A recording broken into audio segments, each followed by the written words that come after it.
지하교회에서 믿음을 지킨 가정이 있습니다.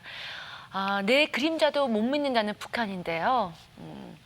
하지만 그 집 앞에서 어릴 적에 그 예배를 지키기 위해서 망을 보는 소녀가 극적으로 한국 땅을 밟았습니다.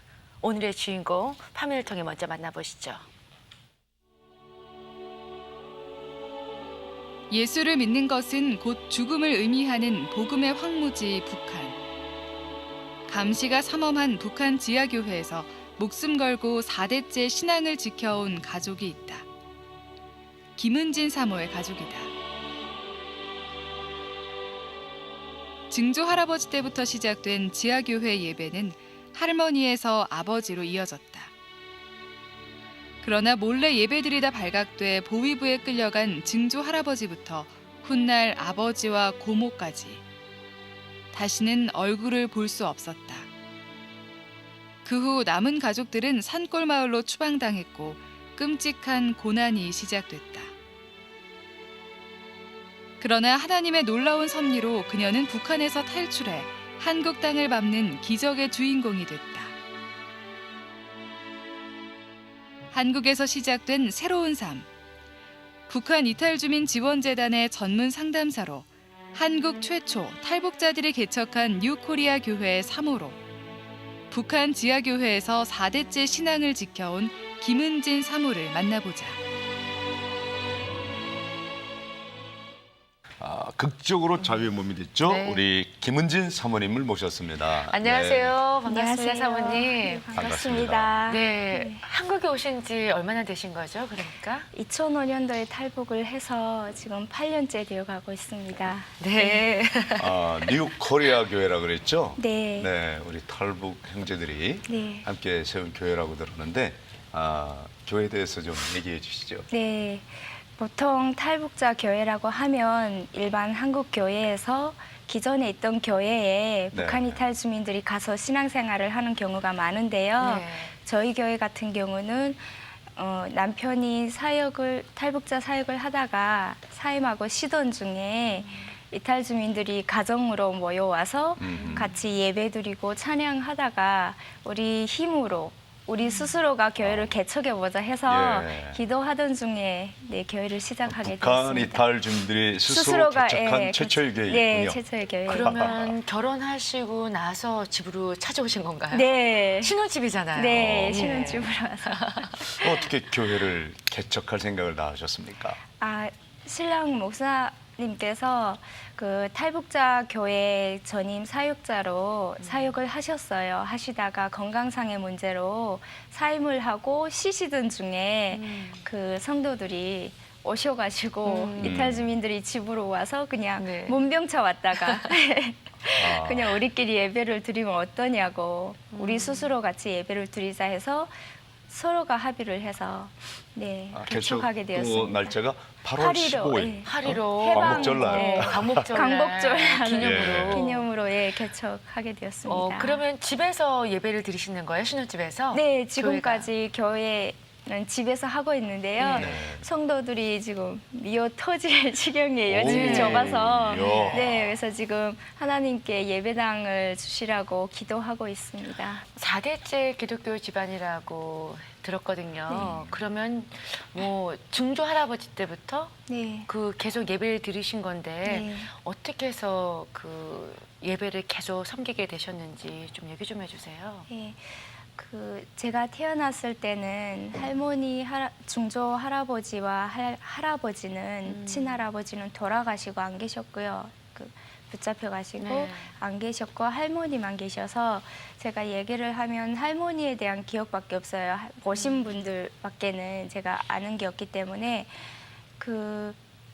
일제시대 때부터 하나님 교회를 다니시면서 할머니가 침례교회이셨대요. 네. 그래서 거기서 예배를 드리시다가 김일성 정권이 들어서면서 그 숙청되어서 내려오신 케이스거든요. 네. 내려오신 분들이 계속 연결고리가 되어서 주일이면 모여서 예배를 드리곤 하셨어요. 주일날 그러면, 멀리서도 오시고. 네. 주일마다 예배를 네, 드렸습니까? 주일마다 드렸어요. 근데 북한의 공휴일은 뭐 한국처럼 일주일 단위로 쉬는 게 아니잖아요. 열흘 단위로 쉬는데 10일 지나면 쉬는 날이 주일날이 안 되거든요. 평일이 되거든요. 그런데 이분들이 오시는 분들 중에 미리 그 쉬는 날에 안 쉬고 주일날에 쉬기 위해서 미리 일을 해놓으시는 거죠. 얘기를 하시고. 그래가지고는 그 시간을 비우셨다가는 토요일 저녁에 오셔서 집에서 주무시고 다음날 같이 예배 드리고 가셨어요. 그 당시 몇 분이나 좀 모이셨나요? 북한에서? 적게 오시면 5에서 6분 정도 되셨고요. 네. 많이 오시면 7분에서 10분 정도 되셨어요. 그 참 감시가 심할 정말 것 같은데. 힘든데 네. 또 어떻게 가능한지도 사실 우리가 이제 현장에 있질 못해서 네, 그 분위기를 생각만 모르잖아요. 하고 있는데 그 구체적으로 좀 정황을 네. 좀 표현해 주세요. 그 아버님의 직업상 사람들을 많이 만나고 집에 손님이 많이 오는 직업이셨어요. 그래요? 네, 그래가지고 사람들이 집에 드나드는 데는 큰 의심이 없었어요. 정부로부터 의심을 받지 않았거든요. 그래서 그 손님들이 올 수 있었고, 그리고 보통 생각하시면 지금 경제적인 사정 이유로 열차나 이런 부분들이 끊겼고 김일성이 살아있을 때는 그전에는 기차가 잘 그래도, 다녔어요. 예, 그래도 그래가지고 매번 오실 수 있었거든요. 그랬는데 그때마다 모여서 예배 드리고 주무시고 아침에 작은 방에 들어가서 동그랗게 머리 맞대고 이렇게 조용조용 예배를 드리셨어요. 이렇게 예배를 드릴 때 저희는 나가 망을 봐야 되잖아요. 네. 그래서 집에 대문이 앞뒤로 있었는데 그 뒤에 다 길이니까 그냥 놀면서 노는 척 하면서 망을 망을 봤죠. 봤군요. 오다가 손님들이 집으로 오는 것 같으면 뛰어들어가서 할머니 저기 누구 온다고 하면 할머니가 샥 흩어지셨어요. 그러니까 집이 좀 컸어요. 방들도 네. 여러 칸 있고 해서 오시면 싹 흩어져서 방에 다 들어가셨죠. 그리고 아빠는 계속 하던 일을 하시는 것처럼 하고. 망 보다가 위험한 순간도 있었을 것 같아요. 네, 있었죠. 어리다 보니까 노는데 정신이 팔려서 예. 방심한 순간에 거의 대문 앞에까지 예. 오신 분들이 계셨는데 그때는 진짜 막 정신없이 뛰어가서는 제 딴에는 자연스럽게 이렇게 오시는 분이 티 안 나게 예. 느끼지 못하게 할머니한테 얘기하니라고 예. 그렇게 했었어요. 오신다고 막 뛰어온다고 막 손질하고.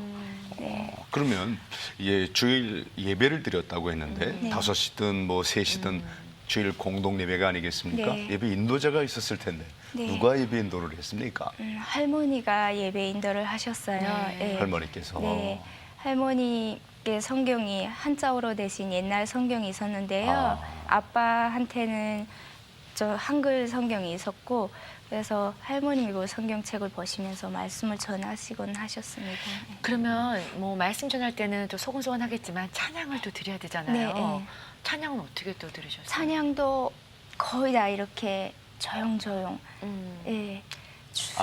들리지 않을 정도로 주 안에 있는 나의 할머니가 좋아하시던 찬양. 찬양입니다. 455장. 네. 예. 아. 그러면 할머니 이외에 다른 분들도 성경 찬송이 있었습니까? 없었고요. 네. 인도자만. 할머니가 있었는데 할머니가 자필로 다 쓰셨어요. 성경 한 권. 아. 필사하셨군요. 네, 그거를 예. 같이 나눠보셨어요.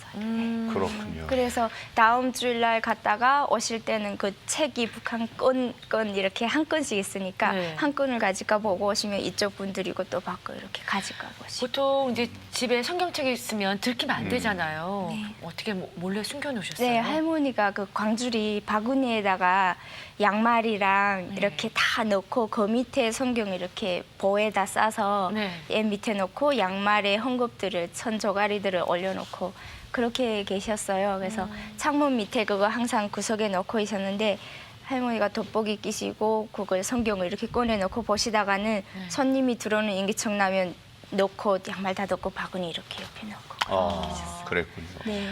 그 부모님도 지하교회에서 두 분이 만나서 네. 결혼하셨다는 얘기를 들었어요. 네, 그러니까 외가 쪽도 추방되어 내려오셨고 친가도 그렇게 내려와서 예배드리던 중에 우리 자녀들을 결혼시키자고 해서 예, 결혼을 하셨습니다. 네. 근데 그러다가 어느 날 갑자기 아버지가 잡혀가셨다고요? 네, 그러다가 예배를 계속 드리던 중에 갑자기 보위부에서 4명이 들이닥쳐가지고 보위부가 뭔가요? 여기로 말하면 안기 국정원이죠. 아. 예. 그렇게 보위부에서 그 일꾼들이 4명이 들어와서 아빠가 일하는 작업실 다 들추고, 근데 거기 일하던 중에 아빠가 작업실이라 성경을 이렇게 두고 보셨었거든요. 네. 그래서 그게 일단은 다 나타나고 증거물이 증거물이 되고, 그래서 그냥 그 순간 저는 학교 가 있었어요. 그때는 학교 갔다가 점심에 오니까 집에 그냥 아수라장이 돼 있고, 어머니 할머니도 다 이렇게 오셔서 눈이 빨갛고, 아빠가 제가 막내다 보니까 들으면 아빠가 우리 막내 왔냐고 문 앞에 나오셨는데, 오늘은 진짜 싸한 거예요. 분위기가 왠지 네. 느낌에. 그래서 들어왔는데 집이 그렇게 산산하고 너무 싸한 냉랭한 분위기가 나고, 아빠 작업실 딱 들어가니까 아빠가 안 계시고 어디 가냐 하니까 보위부에서 와서 데리고 갔다. 그래서 순간 아무 말도 안 나. 그때가 몇 살 때였죠? 12살이었어요. 아이고, 그 이후로 아빠를 보신 적이 없으세요? 네, 없죠. 아이고 네. 저런. 그 이후에 고모님도 또 네. 끌려가셨다는 얘기 들었어요. 네. 아빠가 붙잡혀 가시고 보름 만에 할머니가 돌아가셨어요. 네. 그래서 할머니 돌아가셨을 때 고모가 왔었어요. 고모가 와서 할머니 산소 갔다가 저희한테, 그러니까 저희는 그때 그 순간에 아빠가 붙잡혀 간 후로는 뭐 보통 어떤 하나님 원망하지 않는 이런 막 질문들 많이 하시는데 언제 원망할 새가 없었어요. 그 아. 북한의 분위기상 원망할 시간이 없고, 앞으로 어떻게 해야 될지가 먼저 저희는 생각났었거든요. 그리고 항상 할머니한테서 들었던 얘기가, 우리는 이 세상에서 살 사람들이 아니라고, 하늘나라에 계속 갈 거니까 그냥 사람은 한 번은 죽는다는 얘기를 거의 귀에 멀씨밖에 들었기 때문에 크게 걱정을 안 했어요. 앞으로 그 일이 걱정이었는데, 네. 고모가 왔을 때 고모가 어머니한테 그랬어요. 우리 자녀들을 앉혀놓고 어머니 있고, 어머니 손 붙잡고, 형님, 북한에서는 형님이라거든요. 네. 오빠 네, 와이프를. 그렇죠. 그래서 형님, 나는 준비 다 됐어. 이제 내가 내 고향 집에 돌아갔을 때 보위부에서 와서 나한테 물어보면 나는 내 대답은 준비가 다 됐어. 형님은 이제 저 어린 것들을 데리고 앞으로 갈 길이 험한데 믿음 흔들리지 말라고 그러셨거든요. 그리고 하고 그 다음날 가셨는데, 가셔서 가니까 보위부에서 와 있은 거예요, 집에. 네. 그래가지고 보위부에서 고모한테 오빠가 이렇게 해서 갔는데 너도 하나님 믿냐고, 네가 하나님 부인하면 안 보내겠다고, 안 데리고 가겠다 했는데 고모가 나는 하나님 믿는다고. 그래서 그 자리에서 바로 데리고 갔어요. 그 이후로 고모님 소식도 못 들으신 네. 거예요? 그 가족들 충격이 무척 컸을 것 같아요. 네. 그 이후에 뭐 소식 들으신 건 없으시고요? 전혀 소식을 들을 수 없었어요. 네. 아버님 이야기가 도청이 됐다고 그랬잖아요. 네. 무슨 이야기가 그렇게 그 도청이 돼서 다시는 못 보게 된 거예요? 그때 내용 아세요? 그때 아빠가 붙잡혀가고 저희 남아있는 가족들이 다 보위부로 끌려가서 조사를 받았어요. 아. 그 조사 받던 중에 우리는 모른다고 하니까 아빠가 성경을 봤는지 모른다고 할머니가 저희한테 얘기를 하셨어요. 너희가 보위부에 조사 받으러 갈 때 가서 일체 입 밖에 뻥긋하지 말라고. 아는 흉내를 내면 계속 캐고 하면 나오게 생겼기 때문에 처음부터 모른다는 게 제일 교육을 좋다고. 받으셨군요. 예, 그래서 저희가 가서 모른다고, 우리는 무조건. 아는 거 없다고. 아빠가 직업상 일을 하시니까 그 일하는 데 필요한 책을 보시는 줄 알았지 우리는 성경인 줄 모른다고 이렇게 딱 잡았다니까 도청 한 테이프를 틀어 놓았던 거예요. 예. 그래서 들었는데 그때가 김일성이 죽었을 때거든요. 그래서 김일성이 죽었을 때 막 언론에 보면 우상 숭배하는 동상에 가서 꽃단 들고 가 막 울고 하잖아요. 네.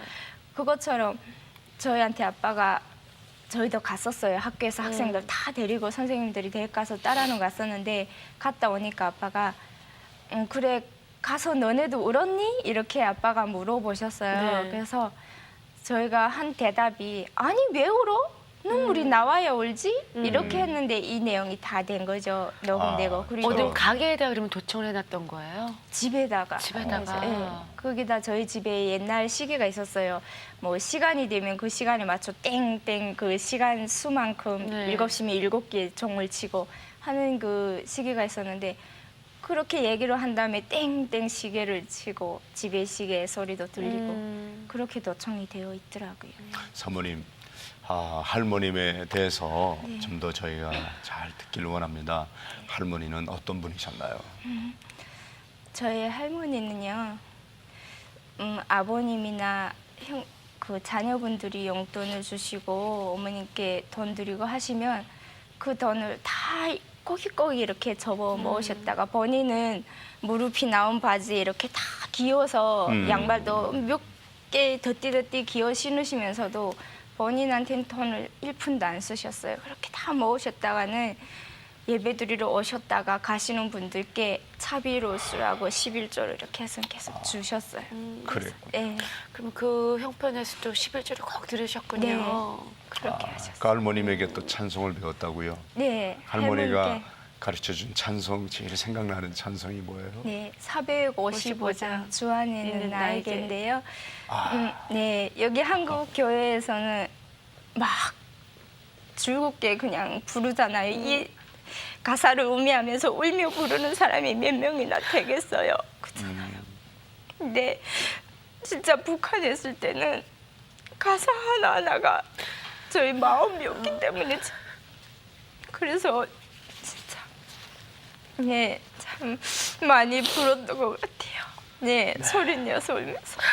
십자가 밑에 나아가 그 모든 슬픔, 근심, 불안, 네. 두려움의 짐을 내려놓고 주 안에 있는 나에게 딴 근심 있으랴. 네. 그러면 할머니가 가장 자주 암송했던 말씀이랄까? 제일 처음 무릎 위에 앉혀놓고 가르쳐준 하나님 말씀은 어떤 말씀이셨나요? 저희가 학교 갔다가 이렇게 오면 거의 이중 생활을 했죠. 북한에서는. 네. 가정에서는 하나님의 말씀을 듣고 학교 가서는 또 김일성에 대해서 배우고 그러니까 일단 뭐 기억에 남는 건 없지만은 김일성의 그 교육을 받았지만은 그래도 그런 생활을 할 때 학교 갔다가 할머님이 늘 할머니 머리맡에 우리 손주들을 둥그렇게 앉히시고 성경 말씀 일단 읽어주셨어요. 한자어로 되다 보니까 저희가 볼 수가 없잖아요. 네. 한글로 되면 저희도 볼 수 있는데 그래서 할머님이 성경 말씀을 해주시고 기도해 주시고 찬송가 배워주셨던 중에 그 저는 어려서 많이 기억이 안 났었거든요. 작가님하고 얘기할 때도 글쎄 기억이 나는 게 별로 없다고 했었는데 집에 가서 어머니랑 언니랑 물어보니까 왜 네가 생각이 안 나냐고 이런 얘기 하셨잖아 하면서 얘기하는 걸 들으니까 아 맞다 할머니 이래서 이렇게 얘기를 했구나 했던 얘기가 네. 생각났어요. 네. 이게 항소 그 살찐 항소랑 7마리랑 여인 항소 7마리 비유 예 요셉이 예, 총리를 되기 전에 그 얘기를 하셨고요. 그리고 쭉종이 그 벼 알곡과 이삭의 알고 쭉정이. 예 쭉종에 대해서 가라지도 있고 쭉종이도 있는데 네. 그게 진짜 주인이 와서 여문 것만 2군 네. 이상만 가져가고 이쪽 건 다 불태워버린다고. 예, 네. 그래서 이제 예수님이 강림하실 때 너네는 예수님의 말씀으로 꽁꽁 이렇게 준비가 돼서 예수님이 강림해 오셨을 때 다른 사람들 안 데려가고 다른 사람들도 예수 믿는 사람들 데려가겠지만 너희도 꼭 예수님 손잡고 같이 갔으면 좋겠다고. 그래서 예수님 꼭 믿어야 된다고 이런 말씀하셨어요. 그러시면서 할머니 뒤에 창문이 이렇게 있었는데 할머니 주무시는 뒤편에 계속 저희한테 얘기하시면서 이제 우리는 이 세상 것은 다 헛것이니까 김일성, 김정일 다 믿으면 안 된다. 그냥 우리는 저기 이 세상 다 하나님 지으셨으니까 저기 창문으로 내다보면 북한은 뭐 밖에 별들이 반짝반짝 하거든요. 이렇게 달이랑 별이랑 가르치시면 우린 저기 가야 된다. 하늘나라 저기 가야 된다. 이러시면서 계속 이렇게 저기 가야 된다 하실 때마다 목이 메셨어요, 할머니가. 그 아버지가 끌려가시고 보이대로 네. 가족이 다 산속으로 추방당하셨다면서요. 네. 아빠가 붙잡혀 가시고 저희는 산속으로 추방되는데 추방되어 갔을 때는 넓은 집에 있다 좁은 집에 가니까 아 그냥 죽이지 못해 보냈구나 이런 생각이 드는 거예요. 진짜 칸도 몇 칸 되고 넓은 강당 같은 집에서 살다가 딱 단칸짜리 방에 갔는데 들어선 순간에 벽이 코에 와 닿는 것 같아요. 그래가지고 아 그냥 죽이지 못해 보냈구나 하면서도 감사합니다. 일단 살려주셨으니까 감사하다고 이러며 갔는데 추방대 올라갈 때는요. 산으로 갈 때는 내면이 다 산으로 막혀서 해가 늦게 뜨고 빨리 지고 일찍 지고 이래요. 그래서 아 산거리에 있으면서 든 생각이 처음에는 올라가서 아 참 죽이지 못해 보냈구나 이런 생각을 많이 했었는데 점차 있으면서 사람들이 많이 죽어 나갔잖아요. 굶어서 죽고 이럴 때 저희가 살던 곳에서 거의 많이 죽었거든요. 굶어서 죽고 이랬는데 저희는 산속이다 보니까 밭에 나무 뿌리들 주고 떼기밭이라도 읽어서 곡식을 심어서 먹을 수 있는 거예요. 그러다 보니까 먹고 사는 데는 괜찮았어요. 그래서 참 하나님이 미리 아시고 보내셨구나. 예. 그곳에서도 신앙생활을 계속 지키셨나요? 그곳에서는 신앙생활을 저희는 저희 가정을 지켰지만은 예. 오시던 분들은 연결이 다 끊어졌어요. 그게 부모님이 붙잡혀 가시고 할머니 돌아가시고 고모 붙잡혀 가고 이렇게 오시던 분들이 연락이 끊어져서 저희도 저희 상황이 그렇다 보니까 어디 가서 사람 찾을 수 있는 그 상황이 아니었는데 들리는 소문에 어디 아오지에서도 데리고 갔단다. 뭐 어디 다른 군에서도 누구네 밤에 와서 실어 갔단다. 이런 얘기를 들었어요. 그래서 그럴 때마다 저희 집에 오던 사람들이 지역이었기 때문에 아 분명 이분들도 같이 가셨구나 이렇게 생각을 했었죠. 그런데 성경책 다 뺏겼을 거 아니에요. 네. 그럼 어떻게 예배를 드리고 어떻게 신앙을 지키셨는지. 그 성경책은 하나는 아빠 거는 뺏기고 할머니 보시던 거는 할머니 돌아가실 때 그 쓰셨던 자필로 쓰셨던 성경이랑 그 성경책 할머니 보시던 성경책을 할머니가 돌아가시기 전날에 누우셔 자리에서 다 우리 앉혀놓고 다 불태우라고 하셨어요, 할머님이. 네. 저희가 그걸 아빠 붙잡혀가고 비닐에 다 꽁꽁 싸서 땅에 밭에 파묻었었거든요. 네. 그 밤에 나가서 비닐 네. 싸서. 그랬었는데 할머니가 내가 없은 다음에 이제 이 북한 사회는 어떻게 할지 모른다고 와서 집을 들 수도 없으면 구들 꼬래라도 다 뜯을 판인데 저거 하나 못 찾겠냐고. 그냥 너네 마음만 변치 말고 있으면 되니까 다 태우라고 해서 할머니 돌아가시기 전날에 어머니가 부엌에 앉아서 성경책 다 태우셨어요. 그때 할머니가 많이 우셨어요. 그래서 언니가 그 적어놓은 걸 할머니한테 들은 걸 적어서 갖고 다녔었다면서요? 네, 그래서 저희가 성경책이 일단은 없으니까 언니가 이렇게 작게 해가지고 깨알같이 적어서 털도 이렇게 말아가지고 이불 틈새 이렇게 띄워놓고는 넣었어요. 그리고 너무 힘들고 할 때 언니가 그걸 다시 꺼내서는 밖에다가 같이 오고 앉아서는 그걸 보고 그랬었어요. 네. 그러면 그 순간순간에도 우리도 끌려갈까 봐 네. 늘 조바심 나고 굉장히 두려웠을 것 같아요. 어떠셨어요? 네.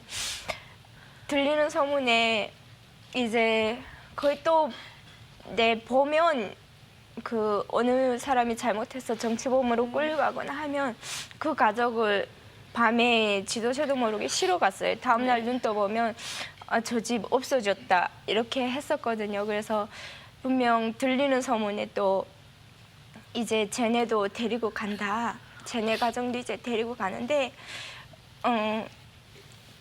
총알은 죽이려면 총알이 드니까 그 총알이 아까우니까 쟤네는 생물학 연구소라고 해서 생체 실험하는데 대상으로 쓸 거다. 그래서 이제 데리고 갈 거다. 그런 소문이 들렸어요. 그래가지고 일단 할머니한테서 들은 거는 한 번은 죽는다고 했으니까 우리는 죽지만은 천국에 간다는 희망이 있잖아요. 그렇기 때문에 뭐 이렇게 죽든 저렇게 죽든 죽을 건 확실한데 그렇게 죽는다는 게 참 무섭긴 했어요. 그렇게 말로 들었을 때.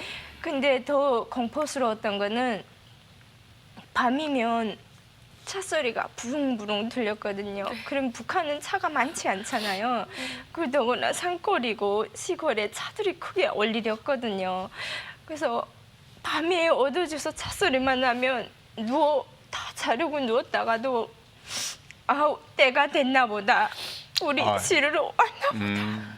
이런 생각을 했죠. 그래서 그 전에 저희가 들리는 소문이 쟤는 이제 쟤네 가족은 생물학 연구소 생체 실험하는데 데리고 간다.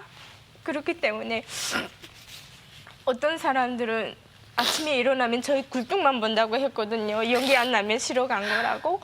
그 정도로 그랬었는데 그래서 저희가 준비를 했어요. 일단 가야 되니까 언제 가든 가야 되니까 일 끝나고 저녁에 들어와서는 이불 하나 싸고 그리고 그릇가지들을 하나씩 이불 사이에 깨지지 않게. 그러니까 차가 와서 실어 가면 그냥 무작정 짐을 싣는데요. 다 싣고 그냥 사람 뒤에서 쑥 가버린대요. 다 싣고 가는 게 아니고. 그렇기 때문에 가다가 떨고 나도 우리가 살아야 되니까 그렇게 미리 준비를 하고 있었어요. 짐을 다 싸고. 그래서 밤에 부릉부릉 되면 아 우리 갈 때가 왔구나 이렇게 했었죠. 어머님이 그렇게 두려울 때마다 위로를 해주셨다면서요? 네, 어머님이 괜찮다고 우리 다 앉혀놓고 등 두드려주면서 괜찮다고. 할머니 아빠가 먼저 지금 하늘 날아가서 우리를 내려다보며 기도하고 있다고. 그것만 생각하라고. 그리고 한 번은 죽는데 이렇게 죽든 저렇게 죽든 죽을 건데 뭔 걱정을 하냐. 또래보다 먼저 가는 것뿐이고 그래도 우린 천국에 가지 않냐고 어머니가 그렇게 다독여 주셨어요. 그랬군요. 그래서 그쪽에서 목사님이 중국에서 네. 연락이 돼서 처음에는 그 목사님 전화도 안 믿으셨다면서요? 네, 안 믿었죠.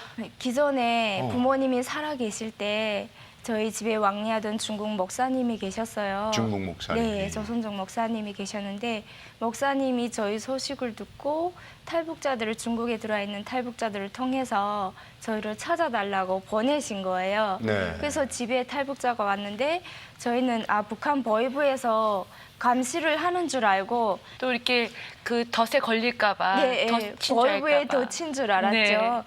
10년이라는 세월이 지났으니까 네.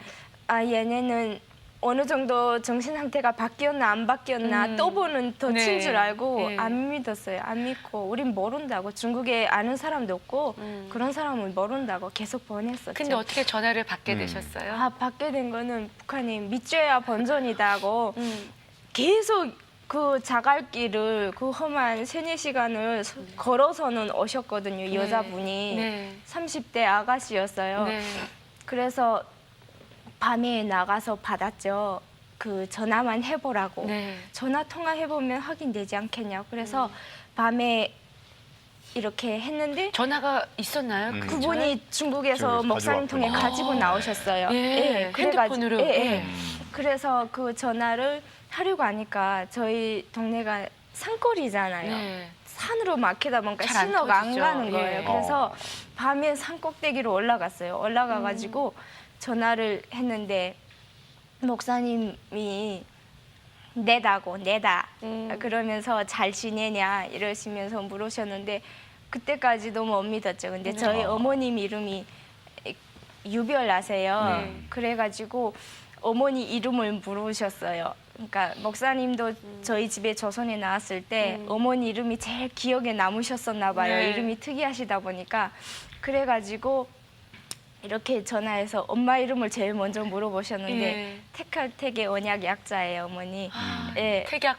예, 그래가지고 여자인데 네. 흔치 않아가지고 그렇게 하고 집 구조 얘기하고 살았던 곳에 그래서 확인해가지고 아하. 예. 그러면 그 후로 곧바로 중국으로 간 건가요? 그리고 확인하고 목사님이 확인할 때 오라고 네. 지금 어떻게 사냐고 여기 교회에도 탈북자들이 많이 들어와 있는데 너네 사는 게 어떠냐고 괜찮냐고 그래서 먹고 사는 거는 괜찮다고 그러니까 이랬든 어쨌든 간에 들어오시라고 하셨어요. 아직 젊었기 때문에 들어오라고 했는데 저희 어렸을 때고 10년이 지났잖아요. 제가 성인이 네. 다 됐었는데 저희 어머니가 저희 어린 자녀들 키우시면서 머리가 하얗게 다 휘어지시고 이빨 다 빠지셨어요. 그렇게 빠지시고 많이 늙으셨기 때문에 또래에 비해서 할머니 같거든요. 네. 그래가지고 이제 조금 철이 들어서 어머니 곁에서 힘이 되어주고 싶다고. 아. 예. 여기서 이 세상에서 못 만나면 천국 가서라도 우리 목사님 만나지 않겠냐고 했는데 목사님께서 너희가 어머니하고 영원히 살 거 아니지 않냐고. 이제 결혼하면 다른 가정일을 이루어서 또 딴 살림을 할 건데 그러면 어머니한테 도움이 될 것 같으냐고. 먹고 사는 데만 급급하다가 그렇게 끝난다고. 젊었을 때 와서 넓은 세상에서 뭔가를 배워야 된다고. 아빠의 뒤를 위해서 너희가 더 많이 배우고 준비해야 되지 않겠냐고 그러셨어요. 그래서 네. 어머니한테 얘기를 해보겠다고 하고 내려와서 어머님께 얘기를 했더니 어머님이 그냥 가라고. 나는 늙었으니까 괜찮다고. 그냥 안전하게 너희만이라도. 네, 안전하게만 있으라고 가서 그리고 보내셨는데 그냥 소리는 울지도 못하죠. 울면 도청될 거고 밖에 나와서 울면 사람들이 보고 의심할 거기 때문에 그냥 어머니 손잡고 눈물만 주룩주룩 흘리다가 어머니 그냥 가라고 계속 가라고. 그래서 출문 열고 나왔는데 어머님이 내가 따라 안 가겠다고 따라 안 나간다고 그냥 너 가라고 해서 문 열고 나왔는데 문 닫는 순간에 어머니 맨발로 뛰어나오시더라고요. 뛰어나와서 울고 그렇게 하고 가라고 해서 제가 왔거든요. 네. 그래서 어떻게 그럼 경로가 어떤 경로를 가신 거예요? 그래서 중국 일단은 목사님이 사람을 보낼 테니까 네. 어디까지 오라고 해서 네.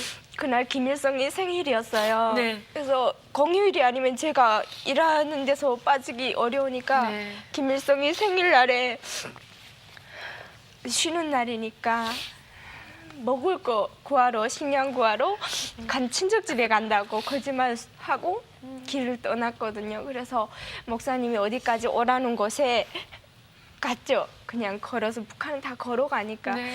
그래 몇 시간을 6시간 걸었던 것 같아요. 걸어서 국경 쪽으로 나왔는데 어두워지니까 목사님이 중국에 사람을 보냈어요. 그래서 그 사람 통해서 두만강 건너려고 하는데 그 사람이 저를 데리러 온 사람이 저기 강 경비. 건너편에 목사님이 지금 사모님이랑 계시다고 보이냐고 했는데 어렴풋이 보였어요. 네. 그 초저녁이라. 그래서 건너가지고 물이 깊지 않았어요? 그분이 저를 업고 건너셨어요. 남자분이셨는데. 네. 보니까 목사님 교회 집사님이셨거든요. 네. 그래서 업고 건너가니까 목사님하고 사모님이 차 가지고 계셨어요. 그래서 그렇게 해서 목사님 댁에 네. 2달 반 있다 왔어요. 그 중국에 도착하자마자 충격받는 일이 있었다면서요. 네, 그러니까 제가 도착한 다음 날이 수요일이었어요. 그래서 수요 예배 드리러 가자. 목사님이 그래서 수요 예배 드리러 저녁에 나가는데 저기가 우리 교회다 하며 이렇게 손질하신 데 보니까 십자가가 불이 켜져 있고 가까이 가니까 막 찬양하고 막 찬양 소리가 밖에 막 울려 퍼지는 거예요. 그래가지고 목사님한테 야 이렇게 찬양해도 되는 겁니까? 제가 봤던 예배는 그냥 숨 죽이고 머리 맞대고 드리는 예배였는데 밖에 막 들어가기 전부터 울리니까 놀랐거든요. 그래서 신발 벗고 들어갔는데 목사님이 괜찮다고 여기는 중국이고 이렇게 안 붙잡혀간다고 하나님 찬양하고 싶으면 마음껏 찬양하고 그런다고 그래 들어가 보니까 성도들이 앞에서 찬양팀이 율동하면서 찬양을 하고 있었어요. 그래서 신발 벗고 들어가는 순간부터 그냥 예배 내내 계속 울었죠. 위에 여러 가지 생각이 제가 생각했던 예배가 아닌 거예요. 북한에서 드렸던 보았던 예배가 아니고 살아있는 예배. 예, 그리고 할머니나 아버지나 그 김일성 정권 들어서기 전에는 그 교회가 있을 때는 저렇게 찬양하고 예배하셨을 텐데 그렇게 모여 예배 드리시면서 얼마나 구렸을까 이런 예배가 얼마나 구렸을까 그런 생각이 들면서 네 그냥 계속 울었던 것 같아요. 도리어 이렇게 마음껏 자유롭게 예배드리는 저희들이 정작 그리운 건 숨죽여가면서 네. 조용조용히 하나님께 드렸던 그 지하교회, 가정교회야말로 하나님이 가장 기뻐 받으신 기뻐하시는 예배가 예배. 아니었겠어요? 그야말로 그것이야말로 살아있는 예배. 그럼요. 지하 까따구면서 수백 년 동안 기독교를 공인하기 전까지 얼마나 많은 우리 초기 성도들이 박해를 받으면서 지하 동굴 속에서만 살았잖아요. 그 생각이 이렇게 오늘도 너무 우리 회개가 주변에 돼요 지금. 이렇게 있다고 생각하니까 정말 우리는 너무 쉽게 부끄럽습니다. 하나님 믿고 있구나. 막 그러고 그래서 나서 이제 한국에 오셔서 한국에서의 생활은 어떠셨어요? 한국에 와서는 제가 어머님께 제가 어머로 인해서 남아있는 가족들이 겪게 될 고통과 그 모든 것을 제가 다 알잖아요. 네. 그래서 하루 일과가 새벽 기도 갔다가 학교 갔다가 그다음 학원 갔다가 아르바이트하고 집에 들어오고 거의 이렇게 반복되었던 것 같아요. 그래서 이제 언젠가는 부모님을 만날 텐데 만났을 때 어머님이 그 상황 북한에서 그렇게 고통받고 계실 때 나도 이곳에서 어머님 만났을 때 부끄럽지 않게 뭔가를 해냈다는 모습을 보여줘야 되잖아요. 떳떳한 모습을. 어머님의 고생이 헛되지 않게. 그래가지고 진짜 열심히 살았던 것 같아요. 다른 데 눈 안 팔고 살았던 것 같아요. 네. 그런데 그 후에 놀라운 일이 있었다면서요. 네, 학교 다니던 중에 어느 날 갑자기 제가 와서도 네.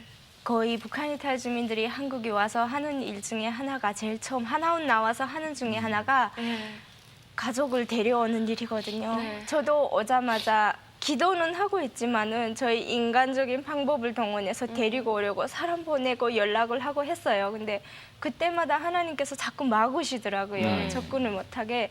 그래서 1년 정도 하다가 그냥 포기하고 진짜 하나님께 제가 다 맡겨드린다고 그리고 연락할 생각 안 하고 하나님께 그냥 기도만 했어요. 그러다가 어느 날 갑자기 전화가 온 거예요. 국제 전화로 들어왔는데 수업 중에. 그래서 어디서 왔을까 하고 받았는데 북한이에요.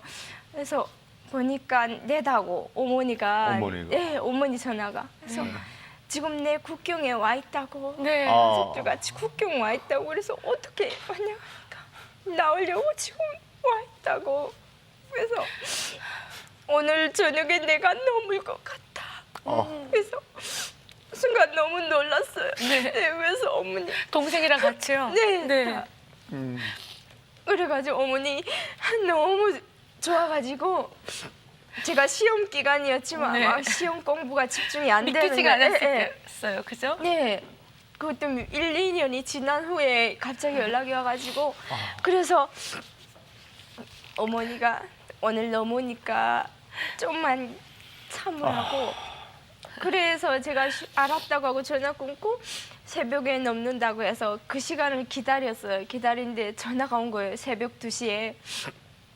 전화가 와서 네 넘었다 어머니가 네. 이러시는데 얼마나 감사한지 네 어머니가 넘으셨다고 그래가지고 제가 그 여름 방학에 중국에 저희 교회에서 통일비전들이 갔었어요. 네. 그때 저 같이 갔다가 청년부에서 같이 갔었다가 저는 연길에 가서 어머니를 만났죠. 네. 네, 만나서 네, 어머니가 내 넘었다 그 소리가 네 국경을 넘었다, 네. 사선을 넘었다, 그렇죠? 정말 생사를 걸고. 네. 그럼 오신 어머님도 거예요? 그 목사님을 통해서 다시 네. 이렇게 오. 도움받았어요. 네, 거기 있다가 다 감사하네. 왔습니다. 본인이 하려고 할 때 절대 그 일이 안 안 됐- 됐었잖아요. 어. 하나님의 방법으로. 네. 네. 어머니와는 자주 만나세요? 네, 어머니 가까이 계셔가지고 오. 자주 만나고 어머니 또 손주를 봐주러 오시고 아이고, 감사합니다. 아니 지금 이렇게 그 지난 세월을 돌이켜 보면 정말 어. 꿈만 같다라는 네. 표현이 될 것 같아요. 네. 어떠세요? 진짜 걸어 다닐 때도요. 제가 여기서 걸어 다닌다는 것 자체가 그냥 눈물이 핑 돌아요. 걷다가도 이게 진짜 꿈인지 생신지 모르게 그렇고 지하철이나 버스 타고 가다가도 건물들을 진짜 고층 빌딩들을 보면서 참 내가 지금쯤 이 시간에는 뭐 하고 있어야 되는데 계속 이런 생각이 들면서 믿어지지가 않아요. 그래서 더 열심히 살아야지. 그냥 감사해요. 사모님 지금 이 시간을 빌어서 할머니 할아버지께 영상 편지를 한번 올려드리면 어떨까 싶어요. 할머니, 어린 손주가 이렇게 컸어요. 보고 계시죠?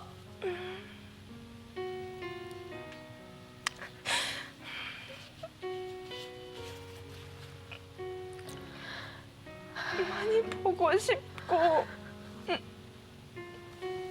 어서 빨리 만나고 싶은데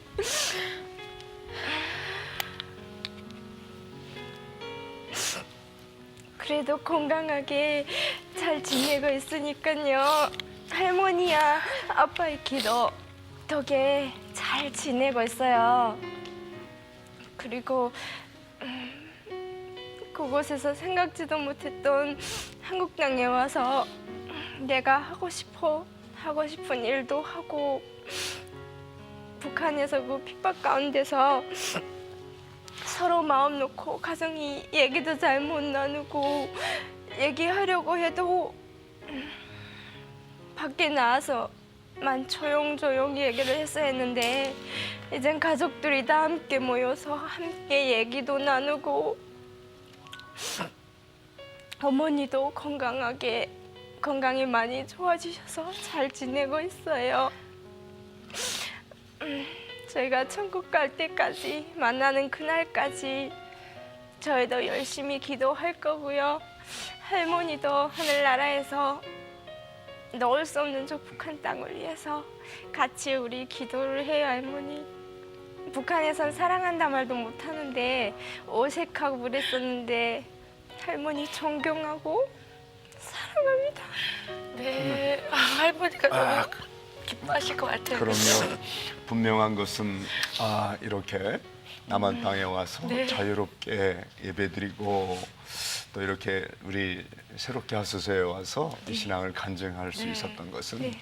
첫째는 하나님 은혜지만 우리 할머니의 그 눈물의 간절한 기도. 눈물의 기도, 네. 할머니의 기도가 응답된 것이라고 네. 여겨지는군요. 사모님 그러면 뉴코리아 교회에 네. 비전이 있을 것 같아요. 네, 통일이 되거나 했을 때 많은 사역자들이나 신앙인들이 북한에 가서 사역을 하게 될 텐데 그 역할을 저희 교회가 그 멋자리 역할을 하고 싶어요. 하고 싶다는 생각이 들고 그런 마음이 있고요. 그리고 저희 교회는 지금도 그렇고 앞으로도 그렇고 한 사람을 중심으로 한 사람이 목표입니다. 정말 제대로 된 신앙인을 키워내는 게 목표인데 저희는 한 사람의 한 명이라도 더 많은 탈북자들이 우리 교회를 통해서 하나님을 예수님을 영접할 수 있게 되고 또 한 명이라도 더 많은 사람들이 우리 교회를 통해서 북한 선교에 헌신할 수 있게 되고 또 한 곳이라도 더 많은 교회들이 저희 뉴코리아 교회를 통해서 네. 북한 선교를 시작할 수 있도록 돕는 그런 역할을 하고 싶다는 마음이 있습니다. 네. 네. 네. 그 마음 꼭 하나님께서 받으시고 이루어 주실 거예요. 네. 그리고요, 사모님에게 가장 큰 위로가 되고 힘이 됐던 하나님의 말씀은 어떤 말씀일까요? 예, 북한에 나와서 성경을 보던 중에 네. 시편 119편 71절 말씀에 네. 아, 고난 당한 것이 내게 내게 유익이라. 유익이라. 그렇군요. 그로 인하여 내가 주의 윤례를 배우게 되어. 아, 아멘. 네. 그 말씀에 다 모든 것이 담겨져 그럼요. 있죠. 네. 앞으로의 기도 제목 있으면 꼭 좀 나눠주세요. 제가 기도할게요. 네, 일단은 저희 교회, 뉴코리아 교회가 지금 사람들이 하나님께서 먼저 예배당보다는 성도들을 보내주시고 교회에 지금 물건들을 피아노, 기타, 그 또 강대상 이렇게 후원해 주시고 안에 물건들을 채우고 계세요. 근데 예배당이 아직 없어서 성도들이 오려고는 하는데 지금 집이 좁아서 못 오고 있는 상황이거든요. 그래서 하루 빨리 예배당이 하나님의 교회가 아름답게 마련될 수 있도록 기도해 주시고 예, 감사하겠습니다. 이제는 우리 사모님은 뉴 코리아 교회 사모님이십니다. 뉴 코리아 교회 사모님이 놀랍습니다. 아, 노스 코리아, 네. 북한을 한마디로 정의하자면 어떻게 말씀하실 표현할 수 수 있겠습니까? 북한이란 북한이란 놓을 수 없는 자식 같은 그런 존재인 것 같아요. 고향인 것 같아요. 네. 뭐 말썽 피우는 자식이라고 해서 내 자식이 아닌 건 아니라고 할 수 아니잖아요. 그래서 이 세상 끝나는 그날까지 통일되는 그날까지 품고 기도해야 되는 그런 아픈 존재인 것 같아요. 네, 그 아픔을 가지고 저희들도 오늘 각성하고 정말, 네. 정말 너무나 열심히 회개를 많이 기도하겠습니다. 했어요. 오늘 이렇게 사모님 나오셔서 네. 간증해 주셔서 저희들의 신앙이 더 새로워지고 뜨거워지는 계기가 된 것 같습니다. 저희들 기도할게요. 네, 네. 사모님 함께 우리 해주셔서 출연해 주셔서 감사합니다. 대단히 감사합니다. 네.